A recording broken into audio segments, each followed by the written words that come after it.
El conocido síndrome de la cabaña es un conjunto de características y de rasgos que suelen experimentar las personas después de haber vivido un confinamiento o un encerramiento largo.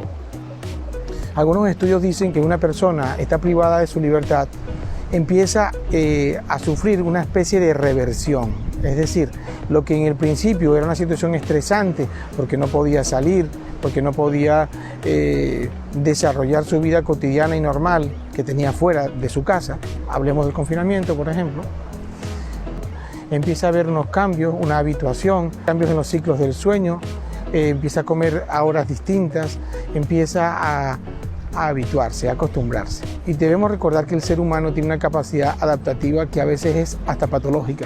Lo que antes parecía ser amenazante, ahora ya es habitual, ya es cotidiano.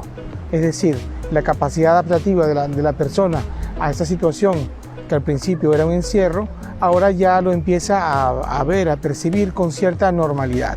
La persona ahora empieza a ver como una amenaza el hecho de volver a salir, de regresar a su normalidad y a su vida cotidiana.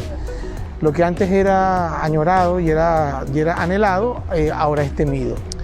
En algunos casos, cuando la persona vuelve otra vez a retomar la cotidianidad, la costumbre de su vida normal, habitual, empieza a observarse una cantidad de síndromes o de características o de rasgos, tales como el miedo a socializar, volver a regresar, se siente frágil, siente que no va a tener el mismo desempeño que tuvo antes, es decir, empieza a ver como si fuese una costumbre a la jaula.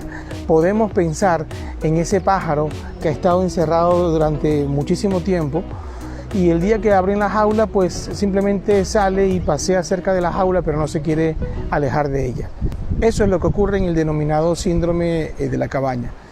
Muchas de esas personas, además, influenciados también por un exceso de propagación de miedo, como lo hay, empieza a tener fantasías catastróficas, no quiere subirse a un transporte público, no quiere frecuentar los espacios donde hay personas, en este caso, y empieza a desarrollar un temor por lo que antes era su vida cotidiana y normal.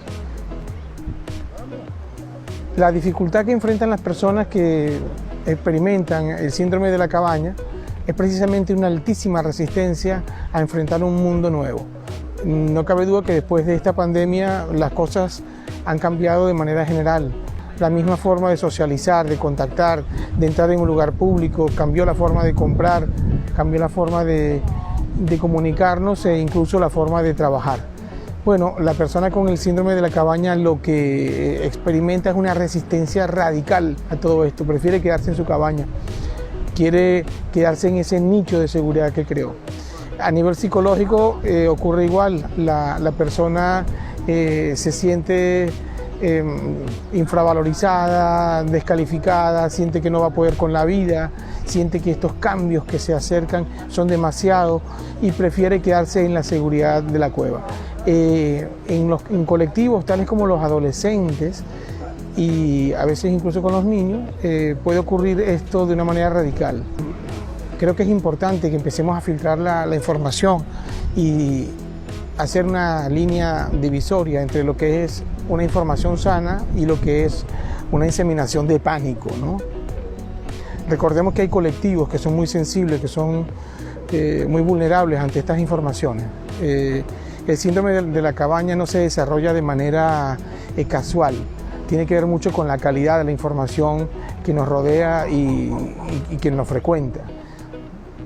Especialmente los niños, las personas ancianas, las personas que no tienen acceso a una información directa, a contrastar, a poder equilibrar las informaciones que nos están inundando en estos momentos, son ellos los más vulnerables, son ellos los que más tenemos que ayudar y darle herramientas para que se adapten a un mundo que sigue estando afuera, que espera por nosotros y que va a seguir desarrollándose de una manera distinta, pero va a seguir desarrollándose.